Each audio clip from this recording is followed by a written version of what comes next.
Behold the moment when the inexorable tide of society's judgment threatens to engulf her forever.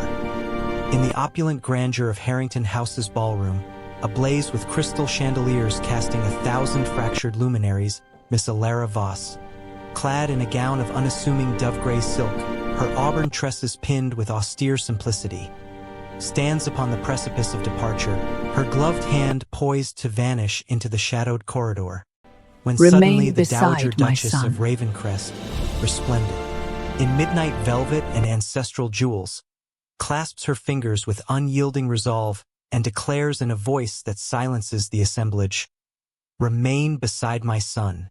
If you haven't yet, click the subscribe button now, because what comes next changes everything." In this suspended breath of eternity, where whispers of scandal hover like winter frost upon the gilded air, Alara's wide-eyed astonishment betrays a heart long schooled in self-effacement, while the Duke, tall and inscrutable in his tailored black, regards the scene with a flicker of something perilously close to awakening.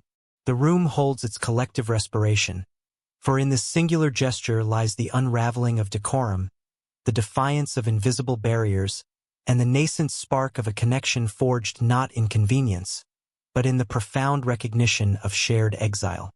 In the resplendent ballroom of Harrington House, where 1,000 candles trembled in their crystal sconces and the air itself seemed heavy with the perfume of hothouse roses and ambition, Miss Alara Voss occupied the precise space that society permitted to women of her station, neither seen nor entirely unseen.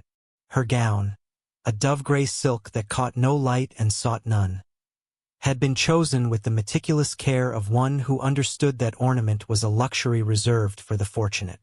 A single narrow ribbon of deeper gray encircled her waist, the only concession to adornment, and her auburn hair, rich in color yet severe in arrangement, was pinned with an economy that spoke of restraint rather than fashion. She stood near a marble pillar, half concealed by its shadow, her gloved hands folded quietly before her, her posture erect yet unassuming. To the casual observer, she was merely another companion, one of the quiet satellites that orbited the brighter stars of the season. Yet Alara had not always been thus.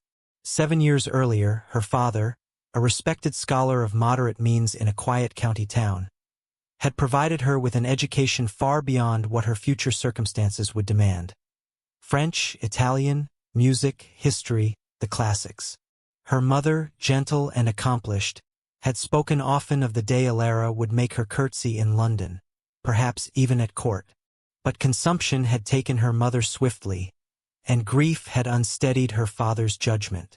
Generous loans to friends who proved faithless, unwise investments urged by charming speculators. By the time he followed his wife to the grave, there remained only debts and a daughter of 21 with no brother, no uncle, no dowry to speak of.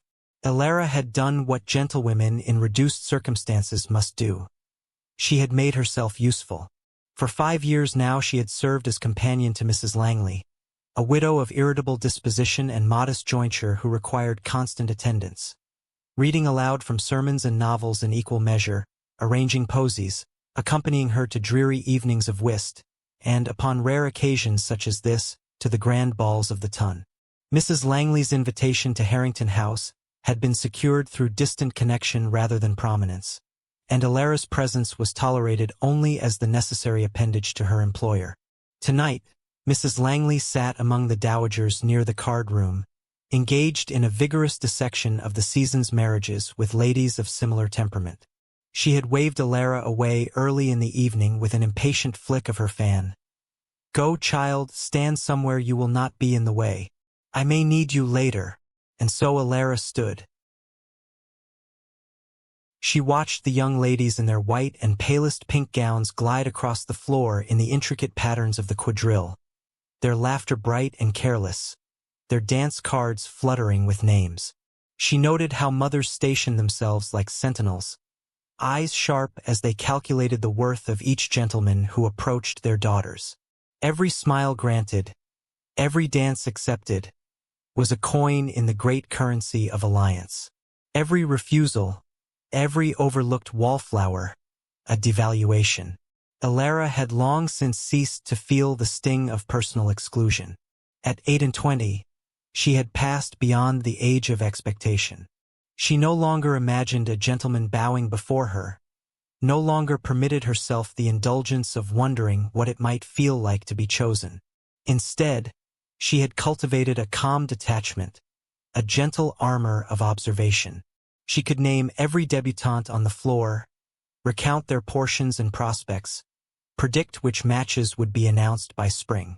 Knowledge was her consolation, usefulness her shield. Yet tonight the ballroom felt unusually oppressive. Perhaps it was the lateness of the season, December's chill pressing against the windows, reminding all that soon the great houses would close and the ton disperse to country seats.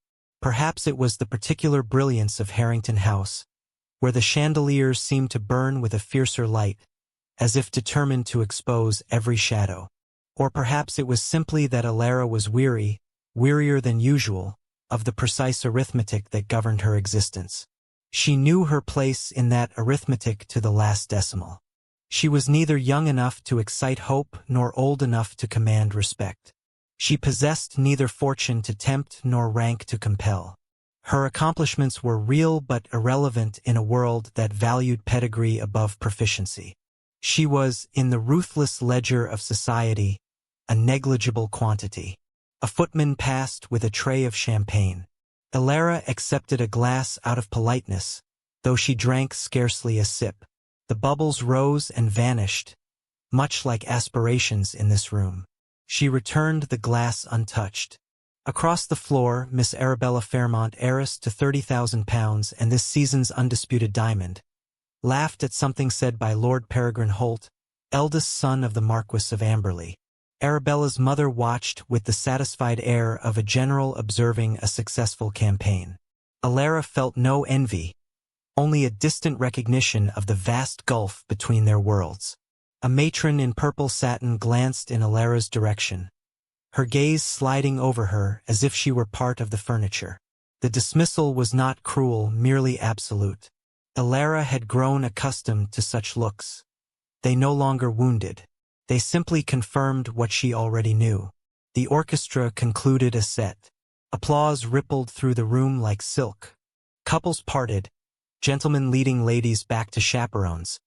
New partnerships forming with the fluid inevitability of tide and moon. Alara watched it all with the quiet attention of one who has learned to live vicariously. Mrs. Langley remained engrossed in her conversation. No summons came.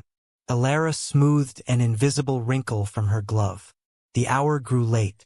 Soon the supper dance would be announced, and after that the evening would wind toward its close. Carriages would be called. Ladies would depart in a rustle of cloaks and speculation. No one would notice if she slipped away early. The thought arrived not as rebellion but as simple practicality.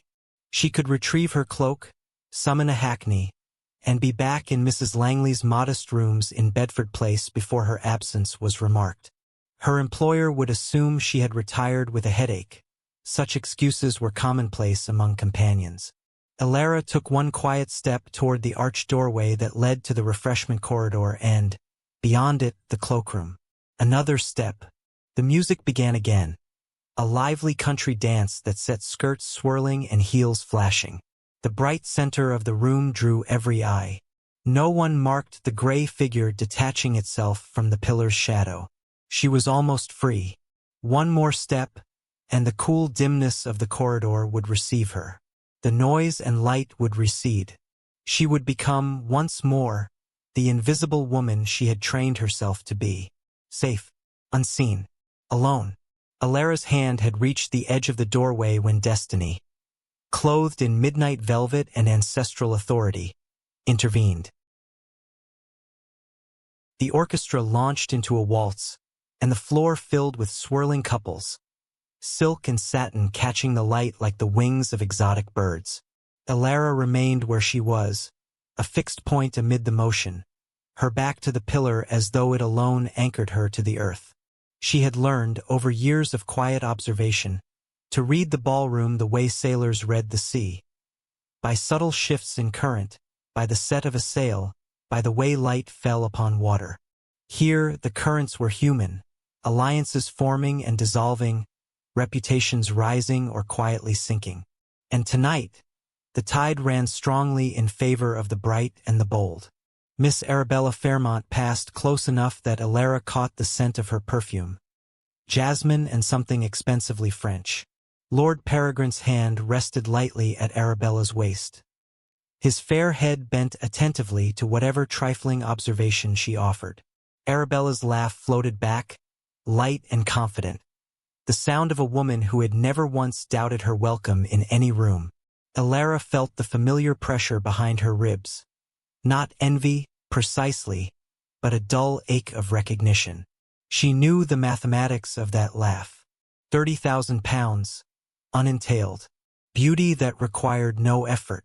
A mother who had managed her daughter's season with the precision of a military campaign. Every note of that laughter was an investment returning interest. Near the orchestra, a cluster of debutantes in white clustered like doves, their mothers stationed behind them in darker plumage. One girl, Miss Clarissa Dane, barely 18, blushed rosily as a viscount twice her age signed her card with a flourish. Her mother's nod was almost imperceptible, but Alara saw it. Approval, calculation, triumph. Another alliance secured. Alara's own card remained pristine in her reticule, its spaces blank as fresh snow. She had not been asked to dance in 3 seasons. Not once. Gentlemen were unfailingly polite when introduced, bowing, murmuring courtesies. But their eyes moved past her within moments, seeking warmer prospects. She had ceased to take it personally. It was simply the natural order, as inevitable as gravity. A dowager in puce satin, Lady Merton, whose tongue was reputed sharper than her late husband's saber, glanced in Alara's direction. Their eyes met for the briefest instant. Lady Merton's gaze traveled slowly, from the severe arrangement of Alara's hair, down the unadorned gray silk, to the sensible half-boots peeping beneath the hem. Then, with exquisite deliberation, she turned away, presenting her shoulder as though Alara had ceased to exist. The gesture was small, almost invisible to anyone not attuned to such subtleties. But Alara felt it land like a stone in still water. Ripples spread through her chest. Resignation first, then the faintest tremor of weariness. She had endured 1,000 such dismissals, each one confirming the same verdict. You are not required here. She drew a slow breath, steadying herself. Anger was a luxury she could not afford. It disturbed the calm necessary for survival. Instead, she cultivated stillness, the art of occupying space without claiming it. Mrs. Langley remained engrossed with her cronies. From this distance, Alara could see her employer's fan moving in emphatic arcs, punctuating some pointed observation about the Marquis of Amberley's gambling debts. No glance came Alara's way, no summons. She was, for the moment, unnecessary. The waltz ended. Applause pattered softly. Couples parted, gentlemen escorting ladies to chaperones or to the refreshment table where negus and orgeat circulated in crystal cups. New partnerships formed with the ease of long practice. Alara watched a young captain in regimentals bow before Miss Dane. The girl's eyes sparkled as she placed her hand in his. Another dance claimed. Another step toward a future bright with possibility. Something tightened in Alara's throat. She turned her head slightly, allowing her gaze to drift toward the tall windows that lined the far wall. Beyond the glass, London lay dark and cold, gas lamps flickering along the street like hesitant stars. Carriages waited in orderly rows, their breath pluming in the December air. Soon the season would end. The great houses would shudder. The ton would scatter to country estates, leaving the city to fog and silence. And Alara would return to Bedford Place, to the narrow bedchamber she shared with draughts from ill-fitting windows, to mornings spent reading the Morning Post aloud while Mrs. Langley complained of her rheumatism, to afternoons hemming linen and darning stockings by weak northern light. Life would resume its quiet, useful rhythm. She would arrange flowers that no one truly noticed. She would play soothing airs on the aging pianoforte when her employer's nerves required it. She would listen, and nod, and fade into the background until even the servants scarcely recalled her name. It was a safe life, a respectable life. It was also, she realized with sudden clarity, a half-life. The thought arrived unbidden, sharp as a splinter under the skin. She pressed her lips together, trying to dislodge it, but it remained. For years she had told herself that gratitude was sufficient, that to have a roof, meals, a measure of gentility preserved, was more than many women in her position could claim. She had schooled herself to want nothing more. But tonight, surrounded by light and music and the careless joy of those who belonged, the lie of that sufficiency cracked. She did not want grandeur. She did not dream of titles or vast estates. She wanted only, her mind stumbled over the simplicity of it, to matter, to be seen, not as an appendage or a convenience, but as herself. To have her presence register in someone's eyes the way Miss Fairmont's laughter registered in Lord Peregrine's. To know just once what it felt like to be chosen. The orchestra struck up a lively contradance. Skirts flared. Laughter rose anew. Alara took one step backward, deeper into the pillar's shadow. Then another. No one marked her movement. Mrs. Langley was now holding court, her voice carrying fragments about that dreadful Sedley girl and her vulgar mamma. The dowagers leaned in, avid for scandal. Alara turned fully toward the arched doorway. The corridor beyond was dimly lit, cool, quiet. Her cloak waited in the anteroom, a serviceable garment of dark wool that would shield her from both cold and notice. She took a third step. The indifference of the room pressed against her back like a physical weight.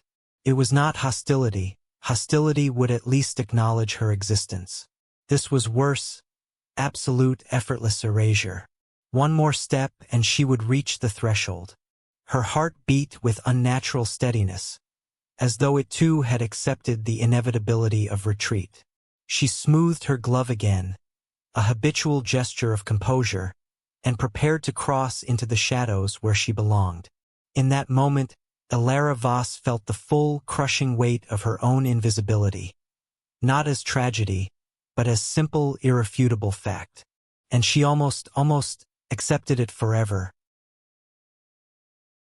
Lucien de Vere, 6th Duke of Ravencrest, had long ago perfected the art of presence without engagement. He stood near the great marble fireplace at the eastern end of the ballroom, one arm resting lightly upon the mantel, the other holding a glass of brandy he had no intention of drinking. From this vantage, the room unfolded before him like a meticulously staged tableau. Light, color, movement, and beneath it all the ceaseless calculation of advantage. He had attended countless such evenings, first as a reluctant heir, then as a grieving husband, and now as a man whose title rendered him both prize and peril. At 32, Lucien possessed the kind of dark, austere beauty that inspired both admiration and unease. His features were sharply cut, his eyes a cool storm gray that revealed nothing of what passed behind them. His hair, black as midnight, was disciplined into a style that suggested impatience with fashion. Tonight he wore formal black, relieved only by the stark white of his cravat and the glint of a single emerald pin. His mother's gift upon his inheritance, and the only ornament he permitted himself. He had danced twice, once with the daughter of an old political ally, once with a widow whose late husband's estates marched with his own in the north. Both ladies had been accomplished, both conversations polite, both outcomes predictable. He had bowed, complimented, and withdrawn with the precision of a man executing a duty long rehearsed. Now he observed. His mother, the Dowager Duchess, held court among the patronesses with the effortless authority of one who had shaped society for 4 decades. Her midnight velvet gown and the famous Ravencrest sapphires proclaimed her consequence as clearly as any herald. She laughed at something Lady Harrington said, but Lucien knew the sound. It was measured, deliberate, the laugh of a woman who missed nothing. Across the floor, Lord Peregrine Holt guided Miss Fairmont through the figures with evident satisfaction. Lucien noted the angle of Holt's head, the proprietary curve of his hand. Early days yet, but the intention was plain. His own name had been whispered in connection with the Fairmont heiress more than once this season. £30,000 would repair even the most encumbered estate. The suggestion had been made obliquely by more than one interested party. Lucien felt nothing at the prospect. Not disdain, not temptation. Simply the dull recognition that such a marriage would be sensible, efficient, and utterly barren. His own marriage had taught him the peril of sentiment. 8 years earlier, at 24, he had wed Lady Functional Beauty, chosen by his father for her bloodlines and her father's influence in Parliament. She had been dutiful, graceful, and quietly desperate for the kind of ardent devotion she had read about in novels. Lucien had offered respect, fidelity, and every material comfort his rank could provide. It had not been enough. In the end, she had sought passion elsewhere, and when discovery threatened, she had fled to the continent rather than face the consequences of her choice. Society had never known the full truth. Lucien's silence had purchased her freedom. Her absence had purchased his. The ton assumed a quiet annulment on grounds of incompatibility, and the matter was allowed to sink into discreet oblivion. Since then, he had resisted every effort to draw him back into the marriage mart. His mother's patience was wearing thin, but even she had ceased direct remonstrance, resorting instead to meaningful glances and carefully chosen guests. Tonight, he had retreated to his post by the fire with the intention of enduring until courtesy permitted departure. Then he saw her. She stood half-hidden by a pillar, a slight figure in dove-gray silk that seemed designed to repel notice. Her posture was impeccable, shoulders level, chin steady. Yet there was something in the way she held herself that spoke of deliberate restraint, as though she feared occupying more space than strictly allotted. Auburn hair, severe yet gleaming. A face he could not fully discern from this distance, but whose expression suggested watchful composure. He had noticed her earlier, when she accepted and then returned a glass of champagne almost untouched. He had seen her smooth the seam of her glove in a gesture so small it might have gone unmarked by anyone less attuned to quiet economies of movement. Now he watched as she took one step backward, then another, detaching herself from the bright center with the precision of someone long practiced in erasure. Something stirred in him, recognition, perhaps, or protest. Lucien knew the mathematics of exclusion intimately. As a duke, he was never invisible. Rather, he was surrounded by a careful vacancy. People deferred, flattered, performed. Genuine conversation was rare. Honest emotion, rarer still. He had learned to mirror their caution with his own, building walls of impeccable manners until even his mother occasionally despaired of reaching him. But this woman, this quiet figure in gray, was enacting a different kind of withdrawal.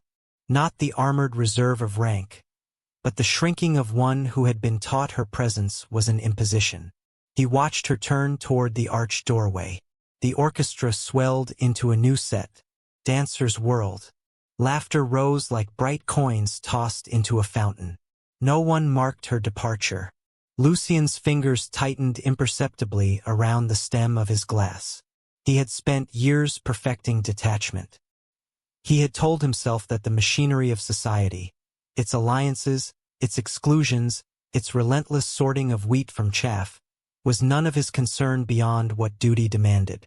Yet in this moment, watching a woman of evident dignity prepare to vanish because the room had collectively decreed her unworthy of notice, he felt something perilously close to anger.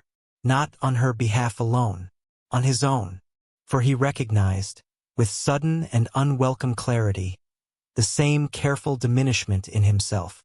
He had made his heart small to protect it. He had rationed warmth the way a miser rations coin. And in doing so, he had become complicit in the very system that now threatened to erase her entirely. She reached the threshold. One more step and she would be gone. Lucien set his untouched brandy upon the mantel with deliberate care. He excused himself from the vicinity of the fire. No one dared detain him, and began to move through the room with the unhurried purpose of a man whose path was never questioned. He did not follow directly. That would draw notice. Instead, he paused near the refreshment table, exchanging a word with Lord Harrington, allowing his gaze to track her progress toward the corridor. She disappeared into the dimmer light beyond the arch. Lucien felt the decision settle in him like a vow.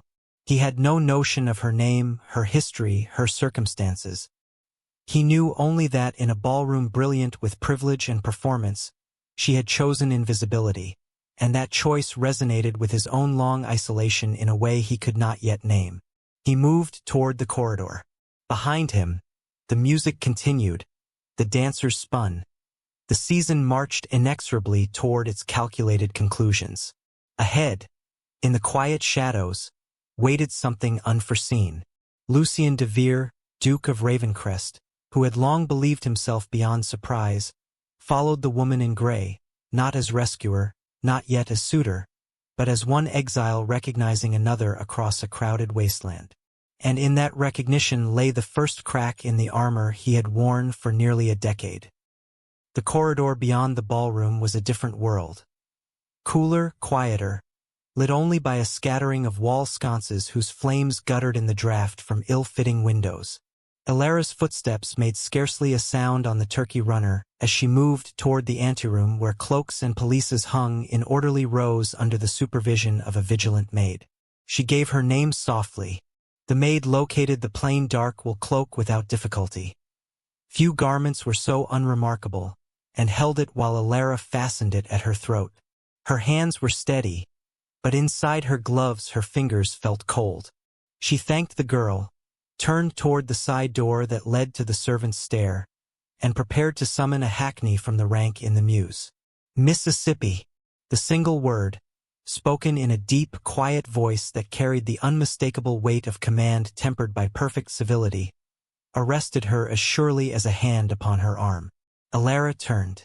Lucien de Vere, Duke of Ravencrest, stood at the entrance to the corridor, the light from the ballroom behind him casting his tall figure into silhouette. Up close, the impression of austere power was even stronger. The severe black coat, the absolute stillness of his posture, the cool gray eyes that seemed to measure everything they rested upon.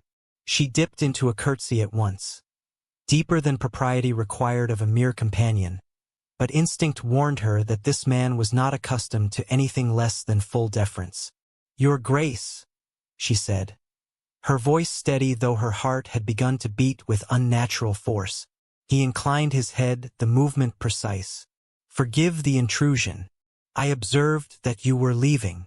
Elara felt color rise in her cheeks, though whether from embarrassment or something else she could not name.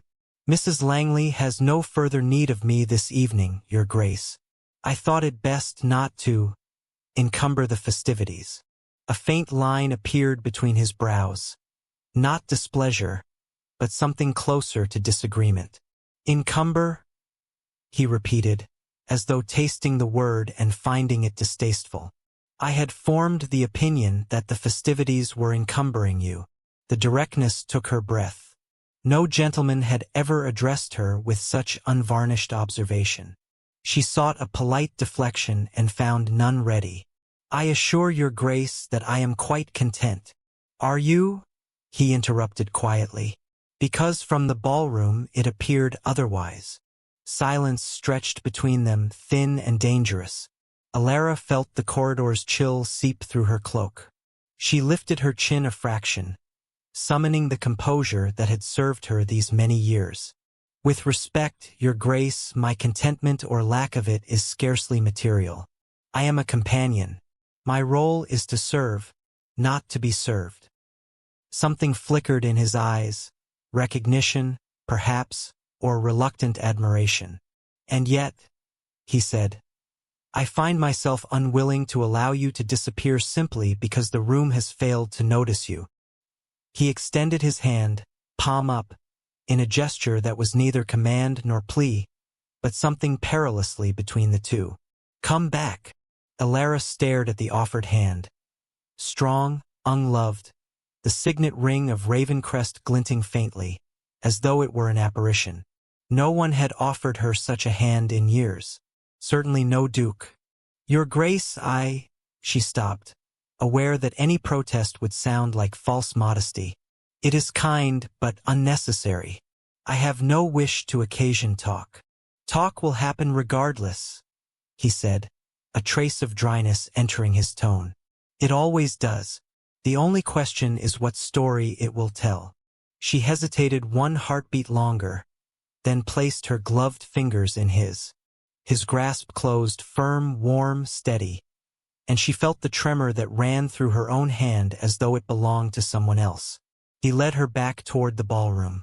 As they approached the arched doorway, the music swelled anew, the bright clamor of voices and laughter washing over them like a tide. Alara's steps faltered. Lucien paused, glancing down at her. "Trust me," he said, so softly she almost missed it. They stepped into the light. The effect was immediate. Conversations near the entrance faltered. Heads turned. Fans stilled. Alara felt the collective gaze settle upon them like a sudden weight. Beside her, Lucien's expression remained impeccably serene, but she sensed the tension in his frame, the coiled readiness of a man accustomed to being watched. And then, from the far side of the room, a figure in midnight velvet rose from her chair among the patronesses. The Dowager Duchess of Ravencrest moved through the assemblage with the unhurried certainty of a queen. Parting crowds did not require her to ask. People simply stepped aside. Her sapphires caught the chandelier light in cold blue fire, and her gaze sharp, assessing, and utterly commanding, fixed upon her son and the woman at his side. Alara's heart hammered against her ribs. She tried to release Lucien's hand, but his fingers tightened fractionally, refusing to let her retreat. The dowager reached them and stopped. For a moment, mother and son regarded one another in perfect silence, a conversation passing in the space between heartbeats. Then the dowager turned to Alara. "Miss?" The single word invited completion. "Voss, your grace," Alara managed, curtsying again. "Miss Alara Voss, companion to Mrs. Langley." The dowager's eyes, storm gray like her son's, but warmed by something Alara could not yet name, traveled over her with deliberate care. The plain cloak now half unfastened, the severe hair, the gray gown that had never sought to dazzle. "I see," the dowager said at last. Her voice carried effortlessly, pitched to reach every corner of the suddenly hushed room. "And I perceive, Miss Voss, that I have been remiss as a hostess in allowing one of my guests to stand unattended for so long. You will forgive an old woman's oversight." The question was rhetorical. Forgiveness was already granted by the mere asking. Alara found her voice. "There is nothing to forgive, your grace." "Nonsense," the dowager replied briskly. "I pride myself on proper attention to all beneath my roof. Come." She reached out and, with a gentleness that belied the authority in her bearing, took Alara's free hand, the one Lucien did not hold. Alara found herself caught between mother and son, anchored by two grasps that felt, impossibly, like safety. The dowager addressed the room at large, her voice ringing clear. "My son has been detained by a most illuminating conversation with Miss Voss concerning the architectural merits of certain northern abbeys. I find I have neglected my duties shamefully. The next dance is a waltz, I believe, and it shall open with the Duke and Miss Voss, that we may correct this evening's unfortunate imbalance." A murmur rippled outward. Surprise, speculation, the first stirrings of scandal. Alara felt the blood drain from her face. The orchestra, sensing royal command even when delivered in velvet tones, struck up the opening bars of a waltz almost before the dowager had finished speaking. Lucien turned to her. The gray eyes held hers steadily. "May I have this dance, Miss Voss?" There was no refusal possible. Not with the dowager's hand still lightly upon hers, not with the entire ton watching, not with her own heart suddenly pounding with something that felt perilously close to hope. She placed her hand on his shoulder. "Yes, your grace." He led her to the center of the floor. Around them, Couples hastily formed sets, but every eye remained upon the Duke and the unknown woman in gray. Lucien's hand settled at her waist with perfect propriety, yet Alara felt the warmth of it through layers of silk and stays as though it burned. The music swelled. They began to move, and in that first perfect turn beneath the chandeliers Alara Voss, companion, poor relation, invisible woman, felt, for the first time in years, the extraordinary sensation of being utterly, undeniably seen. The morning after the Harrington House ball, London awoke to a fog so thick it seemed to muffle even gossip. Yet gossip, like smoke, finds its way through the smallest cracks. By noon, the story had already taken shape in drawing rooms across Mayfair. The Duke of Ravencrest, aloof, untouchable, the man who had refused every eligible part one for 8 seasons, had danced the opening waltz with an unknown woman in gray. Not just any dance, but a waltz intimate and prolonged. And not just any woman, but a companion. The Dowager herself had orchestrated the introduction, lending the full weight of her formidable endorsement. Miss Voss, whatever her connections, whatever her portion, had been singled out in a manner that could not be mistaken for mere politeness. Speculation bloomed like hothouse forcing. In the breakfast parlor of Lady Merton's establishment in Berkeley Square, that lady laid down her cup with a decisive clink. "A companion," she repeated, savoring the word as though it were spoiled cream. "Mrs. Langley's companion, no less. I have it on excellent authority that the girl has not a penny to her name." Her companions leaned forward, eyes bright with the pleasure of shared disapproval. "Then what can His Grace be thinking?" asked Mrs. Drummond Burrell, one of the almighty patronesses. "Thinking?" Lady Merton arched a brow. "Men in his position rarely think when a pretty face and a quiet manner are involved. Though I grant you, the girl is not pretty in the common way. Striking, perhaps. Those eyes—" She broke off, unwilling to concede more. Across town, in the Fairmont townhouse, Miss Arabella Fairmont received the news with outward composure and inward fury. She had marked Ravencrest as her own from the start of the season. His title the perfect crown for her fortune. His reserve a challenge she intended to conquer. Lord Peregrine had been a pleasant diversion, nothing more. Now she sat before her mirror while her maid arranged her curls, her reflection pale with suppressed rage. "A companion," she murmured. "How very lowering." Her mother, entering with a breakfast tray, mistook the cause of her pallor. "You must not dwell on it, my love. Dukes are capricious. This Voss creature is a 9 days' wonder, nothing more. By the Sefton ball, she will be forgotten." Arabella met her mother's eyes in the glass. "Will she?" she asked softly. "The Dowager endorsed her. That is not easily forgotten."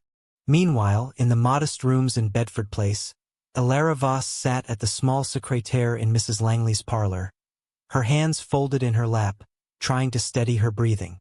Mrs. Langley had summoned her at an unusually early hour, her cap askew, her cheeks flushed with a mixture of indignation and triumph.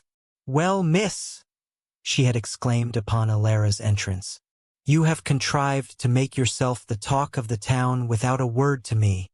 The Duke of Ravencrest, dancing with my companion, and the Dowager herself announcing it. I have never been so astonished in my life." Alara had borne the interrogation with quiet replies. Yes, His Grace had approached her. No, she could not account for it. Yes, the Dowager had been most gracious. She offered no embellishments, no explanations, for she had none to give. Now alone, she stared at the blank sheet before her as though it might provide answers. The waltz replayed in her memory with merciless clarity. The strength of Lucien's hand at her waist, the effortless way he had guided her through the turns, the hush of the room gradually giving way to the music. She had felt, for those few minutes, weightless, seen, valued, real. But morning had brought reality crashing back. She was still Alara Voss, portionless, dependent, 28. Nothing had changed except that now the ton knew her name, and knowing it would dissect her. A knock sounded at the street door. Moments later, the maid appeared with a silver salver bearing 3 cards. "Gentleman to see you, miss. In the parlor." Alara rose, startled. "Callers? For her?" The first was Mr. Hartwell, a respectable widower of 40 with a comfortable estate in Hertfordshire. He bowed correctly, inquired after her health, and requested the honor of driving her in the park the following afternoon, should Mrs. Langley permit. Before she could frame a reply, Lord Ashford was announced, a younger son, but of excellent family and considerable address. He echoed Mr. Hartwell's compliments and solicited 2 dances at the upcoming Sefton ball. By the time the third gentleman, a baronet with political ambitions, had departed, Alara felt as though she moved in a dream. Mrs. Langley, listening avidly from the adjoining room, descended upon her the moment the door closed. "Well, you are become quite the belle, my dear. 3 callers in one morning, though I dare say we must be cautious. Gentlemen may be impulsive." Alara murmured agreement, retreating to her chamber under plea of headache. There she sat by the window, watching the foggy street below. Carriages passed, their occupants invisible behind drawn curtains. She tried to sort her emotions and found them tangled beyond untangling. Gratitude, certainly, for the sudden cessation of invisibility. Bewilderment, at the speed with which her world had tilted. And beneath both, a quiet ache of uncertainty. For the Duke himself had sent no card, no flowers, no note. Over the following weeks, the pattern repeated. At the Sefton ball, Alara's card filled rapidly. 2 dances claimed by Lord Ashford, one by Mr. Hartwell, others by gentlemen whose names she scarcely recognized. She danced every set, her feet aching by supper, her smiles practiced and steady. Lucien de Vere was present, impeccable in midnight blue, but he danced only the obligatory sets with hostesses' daughters and stood much of the evening in conversation with statesmen near the card-room. Once, their eyes met across the floor. He inclined his head in cool acknowledgment. Nothing more. At the Almack's assembly, the same. Attention from every quarter except the one that had initiated it. Whispers followed her now, no longer of dismissal but of speculation. She must have northern connections, perhaps a distant claim on the Ravencrest estates, or some secret accomplishment that has captivated him. The dowager favors her. That is recommendation enough. Alara heard the rumors and felt them settle upon her like dust. She accepted the attentions with composure, neither encouraging nor discouraging. Mrs. Langley, reveling in reflected consequence, chaperoned her with new vigor, hinting broadly at expectations. Yet with each passing week, the Duke's distance grew more pronounced. He bowed when introduced, inquired after her health with perfect civility, then moved on. No lingering conversation, no request for a dance beyond the single waltz that had begun it all. By the time Christmas approached and the season began to thin, Alara's initial wonder had curdled into something quieter and more painful. She had begun to believe, against all reason, that the night at Harrington House had meant something, that the hand extended in the corridor had been offered not from caprice or pity, but from genuine recognition. Now she feared she had mistaken politeness for interest, rescue for preference. In the privacy of her chamber late one night, she allowed herself the indulgence of honesty. He had seen her moment of weakness and acted to spare her embarrassment. His mother, ever vigilant, had lent her authority to smooth the irregularity. Together they had given her a season of notice she had never expected. It was kindness, magnificent, unprecedented kindness.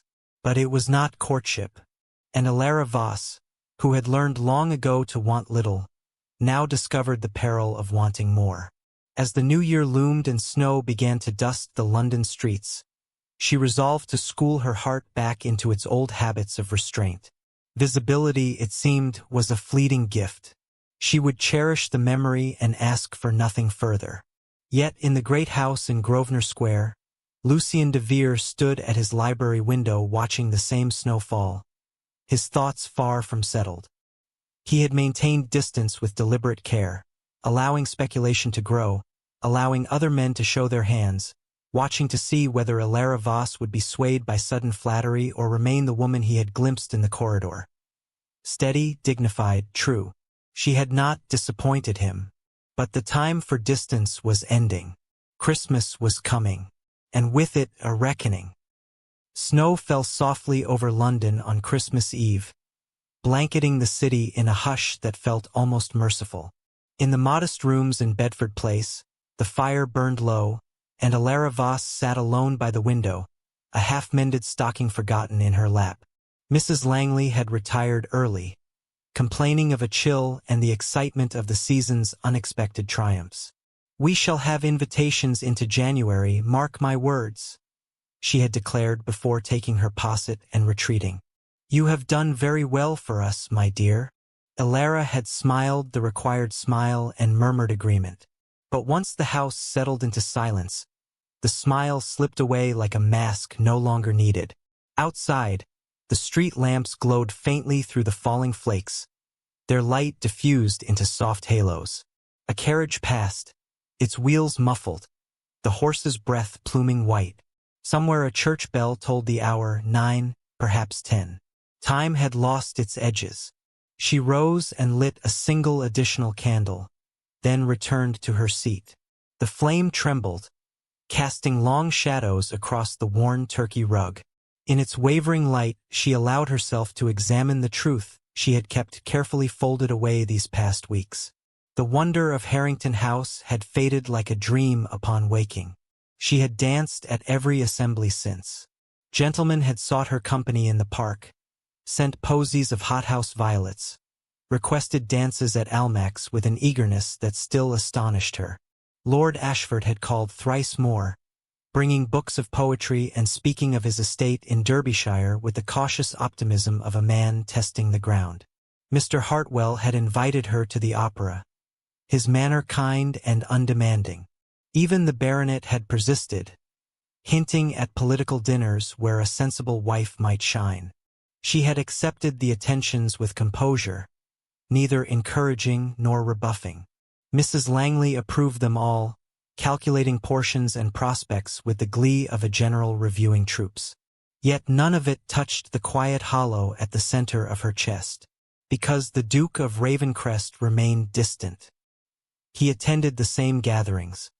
She saw him across crowded rooms, his tall figure unmistakable in severe black, his manner as impeccably remote as ever. When their paths crossed, he bowed with perfect courtesy, inquired after her health, perhaps commented on the weather or the excellence of the orchestra. Then he moved on, leaving only the faint scent of sandalwood and the memory of storm-gray eyes that no longer lingered. She had begun to doubt her own recollection of that night. Had his hand truly trembled when he first took hers in the corridor? Had there been warmth in his voice when he said, "Trust me"? Or had she, starved for notice, embroidered kindness into something more? The dowager had been gracious in public, nodding approval when Ilara was presented, once even inquiring after her reading habits with genuine interest. But there had been no private word, no invitation to tea, no indication that the endorsement at Harrington House was anything beyond a hostess's whim to smooth an awkward moment. Ilara pressed her fingers to her temples. She was grateful, profoundly so. The season had gifted her a taste of belonging she had never expected. She had stored up memories. The swirl of the waltz, the hush of the ballroom when the dowager spoke, the way candlelight had caught in her partner's dark hair. She would carry them always, like pressed flowers between pages. But gratitude could not fill the space where hope had briefly flowered. She had allowed herself to imagine, in the quiet hours before sleep, that Lucien de Vere had seen something in her worth knowing, that the recognition she had felt in his gaze was mutual, that perhaps, against every law of society, a duke might choose a companion not for convenience or pity, but because in her quiet restraint he had glimpsed a kindred spirit. Folly. She was 28, portionless, a dependent. He was a duke with estates to consider, an ancient name to protect, a mother who, however kind, would never countenance such a mismatch. Whatever impulse had moved him that night had passed. She had been a momentary diversion, a chance to play the gallant. Nothing more. The knowledge settled over her like the snow outside. Cold, inevitable, absolute. Tears came then, silent and unbidden. She did not sob. She had forgotten how. They simply slipped down her cheeks, warm against the chill of the room. She let them fall, making no move to wipe them away. In the privacy of this small chamber, she could afford the luxury of honesty. She mourned not the loss of a suitor. She had never truly possessed one, but the brief, bright glimpse of a different life. A life where she might matter, not for usefulness or novelty, but for herself. Where her presence might be desired rather than tolerated. The candle guttered lower. Tomorrow was Christmas. Mrs. Langley had invited a few widowed friends for a modest dinner. Plum pudding and negus, carols at the pianoforte. Alara would play the gracious companion, smiling as she served, listening as others spoke of children and grandchildren. She would give Mrs. Langley the embroidered handkerchiefs she had worked in secret, receive a small gift in return, and the day would pass pleasantly enough. Then the season would limp to its close. Invitations would dwindle. Gentlemen would turn their attention to fresher faces when the new season began. Lord Ashford might offer carte blanche. She had seen the possibility in his eyes, or honorable marriage if she encouraged him. Mr. Hartwell would be kind. Either path led to security of a sort, and she would accept it, because she was tired of hoping, tired of the careful arithmetic that governed every smile, every word, tired of making herself small to fit the space allotted. She rose, snuffing the candle with steady fingers. The room plunged into darkness relieved only by the faint glow from the street. In the window's reflection, she saw herself. A pale oval of face, eyes too large in the dim light, mouth set in the familiar line of restraint. "Good night, Alara," she whispered to the ghost in the glass. It was a pretty dream while it lasted. She turned toward her narrow bed, drawing the curtains against the snow and the city and the vast, indifferent world beyond. In Grosvenor Square, Lucien de Vere stood at his library window, watching the same snow fall upon silent gardens. His mother had retired after supper, pressing a kiss to his cheek with unusual tenderness. "You are brooding again, my dear," she had said. "Take care it does not become a habit." He had smiled, his careful, practiced smile, and assured her he was merely contemplating estate matters. It was a lie. He had watched Alara Voss these many weeks with the patience of a man studying a rare text in a language he had only begun to decipher. He had seen her accept attentions with composure, neither flattered nor aloof. He had noted the way she listened to bores with genuine attention, the way her laughter, rare but real, transformed her face. He had observed Lord Ashford's growing boldness and felt something perilously close to possessiveness. He had maintained distance for reasons that had seemed sound, to allow gossip to settle, to test her character under scrutiny, to protect her from the worst of the speculation that would attend any marked preference on his part. But Christmas Eve found him questioning the wisdom of restraint. She would think him indifferent. Worse, she would think that night meant nothing. He turned from the window, restlessly crossing to the fire. The flames painted shifting shadows across shelves of leather-bound volumes. Histories, philosophies, poetries he had read without feeling for years. He had felt something in that corridor. Recognition, yes, but more. A stirring of possibility he had believed long dead. In Alara Voss's quiet dignity he had seen his own guarded heart reflected, and for the first time in 8 years he had wanted. Not duty, not convenience, but connection. Tomorrow was Christmas. The season would end soon. Gentlemen like Ashford would press their suits. If he waited longer, he risked losing her to her own weary acceptance of a lesser fate. He rang for his valet. "Pack for a morning call," he instructed. "Something suitable for a modest household." and have the grays put to the town coach, no crest on the doors. The man bowed, concealing surprise. Lucien returned to the window. Snow still fell, soft and relentless, covering the city's grime with temporary purity.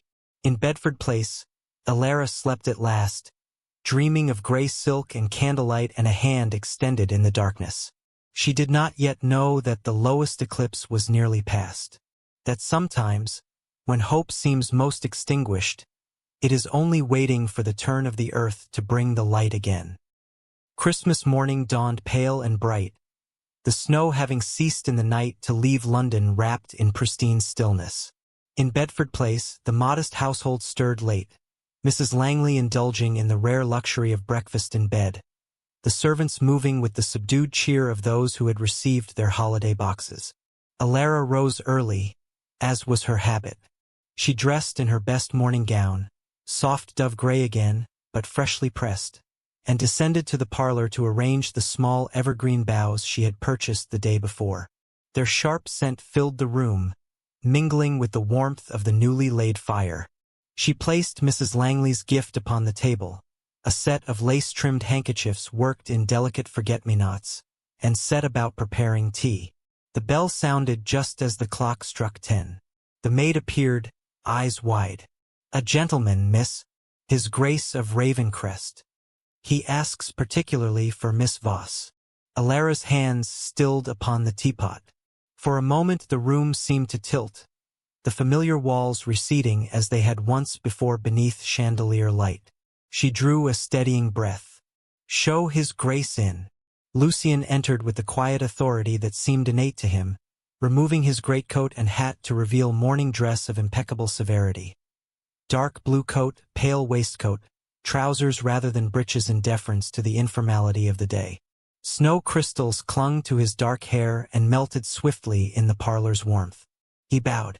"Miss Voss, forgive the unseasonable hour. I find I could wait no longer." Alara curtsied, her heart beating so fiercely she feared he must hear it. "Your Grace, will you take tea?" "Gladly." She poured with hands that betrayed only the faintest tremor. He accepted the cup but set it aside untouched, his gaze never leaving her face. They sat opposite one another in the small parlor, Alara upon the faded sofa, Lucien in the single good armchair usually reserved for Mrs. Langley. Sunlight filtered through the frosted window, laying pale bars across the worn carpet between them. Silence stretched, not awkward but weighted, as though both recognized that ordinary conversation would not serve. At last Lucien spoke. "I have come to ask a question, Miss Voss, and I beg your indulgence in permitting me to ask it plainly." Alara inclined her head, folding her hands tightly in her lap. "Since the night at Harrington House," he continued, voice low and deliberate, "I have watched you navigate the consequences of my actions with a grace I can only admire. You have borne scrutiny, flattery, speculation, all of it, with the same quiet dignity I first observed in you. I have remained aloof, not from indifference, but from caution. I wished to see whether the woman I glimpsed in the corridor was real, or merely a product of candlelight and impulse." He paused, gray eyes searching her face. "I have my answer. She is real, and I find I am no longer content with observation." Alara felt the breath catch in her throat. She had schooled herself against hope. Now it rose unbidden, sharp and painful. "Your Grace," she began, voice scarcely above a whisper, "I do not understand." "Then allow me to be clear." He leaned forward slightly, elbows resting on his knees, the posture stripping away some of the ducal distance. "That night, I saw a woman preparing to erase herself because the world had taught her that her presence was unwelcome. I recognized the impulse intimately. I have lived it for years. My marriage—" He stopped, then continued more quietly. "My marriage taught me the peril of revealing oneself to those who seek only the performance of a role. Since then, I have guarded my true thoughts so carefully that even those closest to me scarcely know them." He met her eyes fully. In you, I saw someone who had learned the same lesson, not through privilege but through necessity. And I understood, with a clarity I have rarely known, that if I allowed you to vanish, I would be endorsing the very isolation I have come to loathe. Alara's hands trembled now beyond concealment. She pressed them together more tightly. You gave me a season of visibility I never expected, she said, the words coming slowly, as though dragged from a place long locked. For that I am grateful beyond expression. But I have wondered, feared, that it was kindness merely, a gallant gesture, nothing more. Lucien's expression shifted, something fierce and tender at once. It began as recognition, he admitted, but it has become far more. I have watched other men circle you, drawn by the light my mother and I turned upon you. I have waited to see if you would be swayed by sudden consequence. You have not. You remain precisely the woman I first saw. Intelligent, steady, kind without calculation. He rose then, crossing the small space to stand before her. She looked up at him, the winter light catching in his dark hair, in the intense clarity of his gaze. Alara, he said, using her name for the first time, softly as though testing its weight. I am not here to offer rescue. I am here to ask partnership. I want you beside me, not as an ornament or a convenience, but as the one person who sees me truly, as I believe I have begun to see you. He did not kneel. The room was too small, the gesture too theatrical for his nature, but he took her hands in his, drawing her gently to her feet. I wish to court you openly with the intention of marriage if you will have me. Not because society expects it, though my mother will be insufferably pleased. Not because I require an heir, though that will come. But because in you I have found the possibility of honesty, of a life shared rather than performed. The words hung between them, luminous in the quiet room. Alara felt tears rise, not the silent grief of the night before, but something brighter, almost unbearable. Your Grace, Lucien, she corrected herself, the name trembling on her lips. You cannot know what you offer. I have nothing, no fortune, no connections beyond Mrs. Langley's modest circle. The world will say I have ensnared you through artifice. Let them say it, he interrupted fiercely. Their opinions have governed me long enough. I am choosing with full knowledge of who you are, a woman of rare integrity, whose worth is not measured in guineas or lineage. I want no other. She searched his face, looking for hesitation, for the retreat she had learned to expect from the world. She found none, only steadfast certainty. And in that moment, the last wall of her restraint crumbled. Yes, she said, the word simple and sure. Yes, I will accept your courtship, not for the title or the security, though I confess both terrify and dazzle me, but because you have seen me, truly seen me, and in your seeing, you have given me permission to see myself. His hands tightened around hers.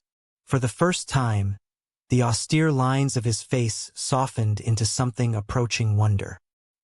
He bent his head and pressed his lips to her forehead, a gesture of reverence rather than passion, though the warmth of it flooded through her like summer. Merry Christmas, Alara, he murmured against her skin. She laughed then, a small, trembling sound of pure joy. The most extraordinary Christmas I have ever known. From the upper landing came the creak of a door. Mrs. Langley, no doubt listening with rapt attention, but neither of them cared.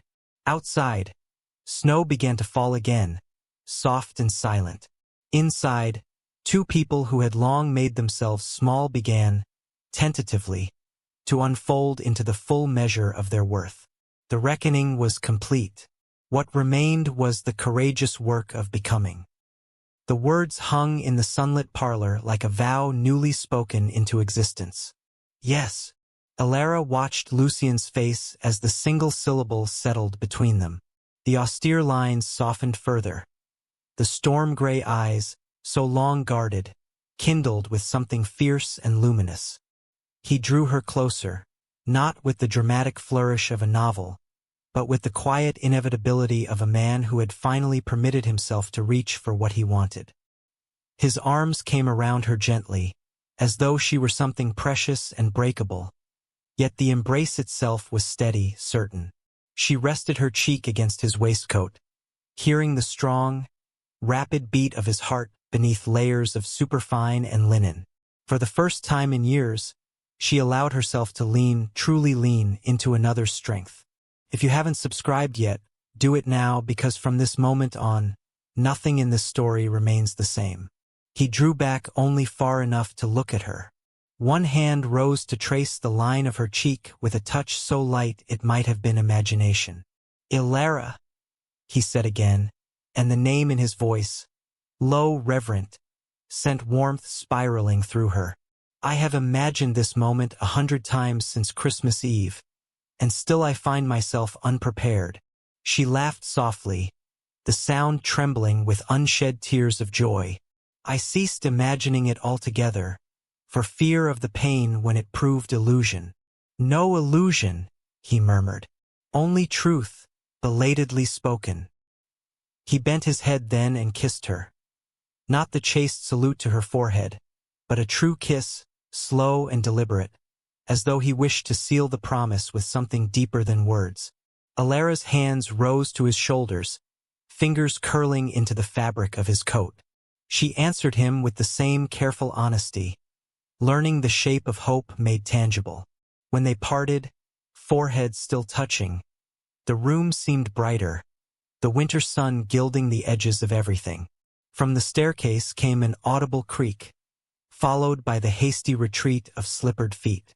Mrs. Langley, ever curious, had clearly heard enough to satisfy her for the present. Lucian smiled, the first full, unguarded smile Ilara had ever seen from him, and the effect was devastating. Severity gave way to warmth, reserved to something approaching boyish triumph. "I believe we have an audience," he said dryly. "Let her listen," Ilara replied, surprising herself with her boldness. "She has waited as long as I for some happiness to enter this house." He laughed then, a low sound of pure pleasure, and drew her to sit beside him on the sofa. Their hands remained entwined. "There will be talk," he said, sobering slightly. "More than before. Some will call it scandal. Others will invent fortunes and secret connections to explain it. My mother will be insufferably smug." Ilara lifted her chin. "I have weathered talk these past weeks. I find I am no longer afraid of it." "Nor I," he said. "I have spent too long measuring my life by others' expectations. I choose you, Ilara, not as an act of rebellion, but as the most rational decision I have ever made. You see me clearly. I see you. Everything else is noise." She studied his face, tracing the features she had observed from across ballrooms. The sharp cheekbones, the firm mouth now softened, the eyes that had once seemed impenetrable. "And if I am not always rational?" she asked quietly. "If I am sometimes afraid, or weary, or uncertain, then we shall be uncertain together," he answered without hesitation. "I do not want perfection. I want truth, yours and mine." The simplicity of it undid her. Tears spilled over then, not of sorrow but of overwhelming relief. He brushed them away with his thumb. "No more disappearing," he said fiercely. "Not for either of us." "No," she whispered. "No more." They spoke then of practicalities, how he would call upon Mrs. Langley formally, how the courtship would proceed with proper observance of form, how his mother would wish to meet her privately and would, he predicted, approve wholeheartedly once she saw them together. But beneath the words ran a current deeper and stronger, the recognition that something irrevocable had occurred. Two lives long lived in careful constriction had, in this small parlor on a snowy Christmas morning, begun to expand into their full possibility. When at last he rose to take his leave, promising to return that afternoon with his mother, Ilara walked him to the door. In the narrow hallway, away from even Mrs. Langley's eager ears, he paused. "One more thing," he said, drawing a small velvet box from his pocket. Inside lay a ring, a single sapphire surrounded by tiny diamonds, the stone the exact shade of winter twilight. It was my grandmother's, he said. She was a woman of quiet strength who married for love despite considerable opposition. My mother has kept it for the day I chose with my heart rather than my ledger. He slipped it onto her finger. It fit perfectly, as though it had waited for her hand all these years. Alara stared at it, then at him, tears threatening again. Lucien, not yet the betrothal ring, he said softly. That will come when we announce it formally. But wear this, if you will, as my promise. I am yours, Alara. Wholly. She rose on tiptoe and kissed him once more, briefly, fiercely. And I am yours. He left then, the door closing softly behind him. Alara stood in the quiet hall, the sapphire catching the light like a captured star. Upstairs, Mrs. Langley's door opened with suspicious promptness. "Well, miss," she called down, voice quivering with excitement. "I trust we are to expect great news?" Alara looked up, smiling through tears. "The greatest, ma'am." In Grosvenor Square, Lucien returned to find his mother awaiting him in the morning room, a branch of holly in her hand and satisfaction in her eyes. "I trust your errand was successful?" she asked archly. He crossed to her, bent, and kissed her cheek, an uncharacteristic gesture that told her everything. "Entirely," he said. The dowager's composure cracked. She laughed aloud, a sound of pure delight. "I knew it from the moment I saw her in that corridor," she declared. "A woman worth noticing. And you, my dear boy, have finally noticed." He smiled again, that new, unguarded smile. "I have indeed." Outside, the snow continued to fall, soft and transformative. Inside, two hearts, long wintered, a detonation of light and warmth had changed everything forever. The old rules no longer applied. Love, quiet, courageous, true, had claimed its victory. 3 summers later, the gardens at Ravencrest Abbey lay bathed in golden afternoon light, roses in full, extravagant bloom, their perfume drifting on air warmed by weeks of unbroken sun. Alara de Vere, Duchess of Ravencrest, stood upon the terrace overlooking the parterre, one hand resting lightly upon the stone balustrade, the other cradling the small, trusting weight of her daughter against her shoulder. The child, Lady Beatrice, 18 months old, with her father's storm-gray eyes and her mother's auburn curls, had fallen asleep during their slow walk among the flower beds, lulled by bees and birdsong and the gentle rhythm of her mother's heartbeat. Alara shifted her carefully, pressing a kiss to the warm, downy head, and felt the familiar surge of wonder that still caught her unawares. This child, this life, this love, all real, all hers. Below, in the shade of an ancient copper beech, Lucien sat upon a spread rug with their elder child, Lord Edmund Viscount Moore, a sturdy boy of 2 years who was attempting, with intense concentration, to balance a wooden spinning top. Lucien's dark head bent close to his son's fair one, his large hand guiding the small, chubby fingers with infinite patience. "Like this, Edmund, steady now. Let it find its own center." The top wobbled, spun, then whirred triumphantly. Edmund crowed with delight, clapping sticky hands, and Lucien laughed. The deep, unguarded laugh that had once been so rare and was now as commonplace as morning light in this house. Alara watched them, her heart expanding with the same quiet astonishment that had visited her on Christmas morning years ago. She had learned, in the intervening seasons, that joy could be a steady state rather than a fleeting visitor. Footsteps sounded behind her, soft, measured, accompanied by the faint rustle of silk. The Dowager Duchess appeared at her side, parasol tilted against the sun, sapphires glinting at her throat as always. "She is growing heavy," the Dowager observed, nodding toward Beatrice. "Shall I take her?" Alara surrendered the sleeping child with gratitude. The Dowager settled Beatrice against her own shoulder with the ease of long practice, murmuring endearments in the mixture of English and French she reserved for her grandchildren. "They are beautiful," the dowager said simply. "As are you, my dear. Motherhood becomes you." Alara smiled, color rising in her cheeks. Even now, after 3 years as Duchess, she sometimes felt the old impulse to diminish compliments, to make herself small. But she had unlearned it, slowly and deliberately, under the steady regard of those who loved her. Below, Lucien glanced up, catching her eye. He rose, lifting Edmund onto his hip, and began to climb the terrace steps. The boy reached for his mother with imperious demand, and Alara took him, feeling the solid warmth of him, the faint scent of grass and sunshine in his curls. Lucien's arm slid around her waist, drawing her close. "I was remembering," she said softly, "the evening at Harrington House, how close I came to leaving before any of this was possible."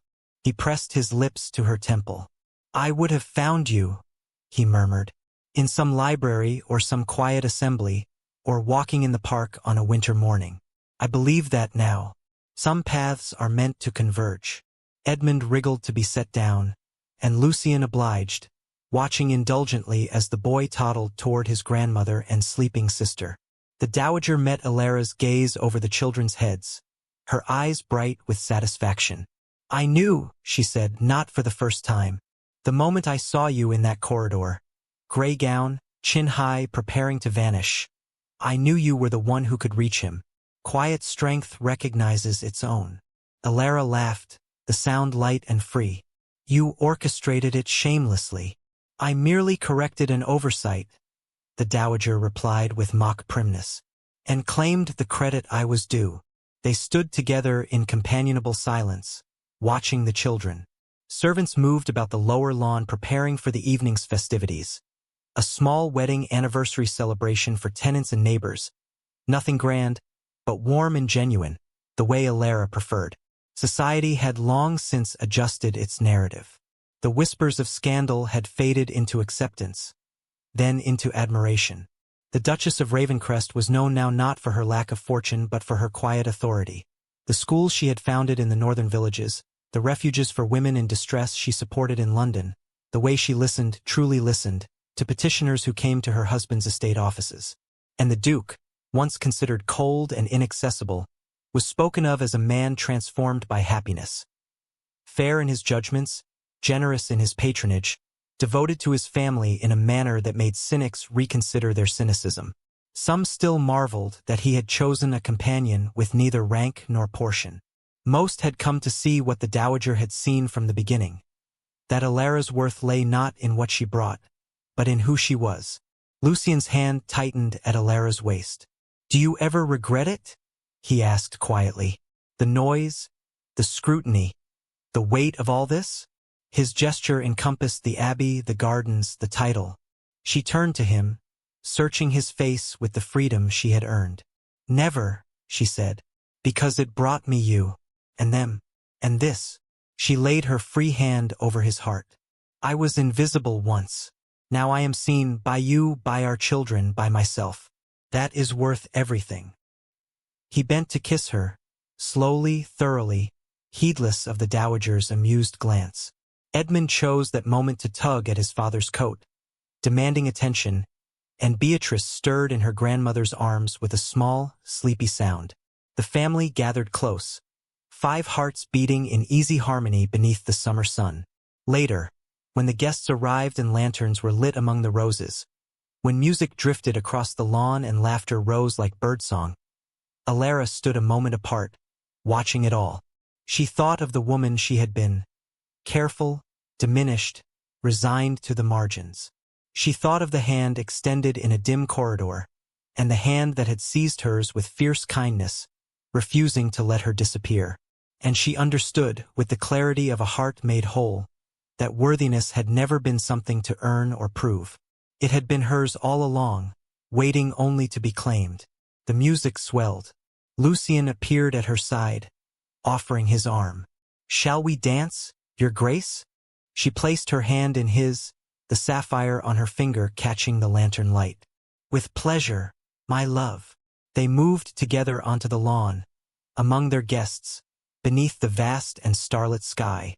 And in that perfect turn, Elara de Vere, once invisible, now radiant, knew herself fully seen, fully loved, fully home. Dear reader, if this tale has stirred something quiet within you, remember, you too are worthy of being seen, not for what you possess or perform, but for the truth of who you are. The light is waiting. Step into it.